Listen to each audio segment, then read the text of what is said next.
Rail দপ্তর সূত্রে যেটা জানা যাচ্ছে, সকাল 6:40-এ এই যে পুল কার যখন এদিক থেকে এই দিকে সামনে যাচ্ছিল, ঠিক তখনই এই পুল কারটিকে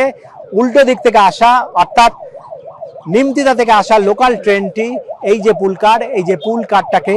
একেবারে এখানে ধাক্কা মারার পর সামনে নিয়ে যায়। প্রায় 4 ঘন্টা পর রেল কর্তৃপক্ষ তৎপর হয়েছেন এবং তারা এই পুল কারটিকে সরিয়ে রেল চলাচলের উপযুক্ত করার জন্য চেষ্টা শুরু করেছেন। ইতিমধ্যেই এই পুল কারটি সরানোর কাজ কিন্তু রেল দপ্তরে যে আধিকারিকরা রয়েছেন তারা করছেন এবং রয়েছে মুর্শিদাবাদ জেলা পুলিশ, আরপিএফ, সমস্তটাই একসঙ্গে কোঅর্ডিনেশন করে এই রেল যাতে দ্রুত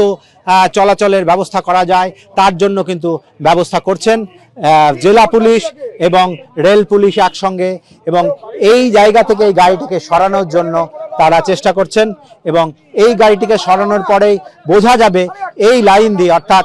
আজিমগঞ্জ কাটোয়া সেকশনে কখন ট্রেন চলাচল সম্ভব হবে সেটাও তারা বুঝে নেওয়ার চেষ্টা করছেন। ক্যামেরায় শুভরাজ সরকার ও আশিস বাগজির সঙ্গে রাজীব চৌধুরী, এবিপি আনন্দ, মুর্শিদাবাদ।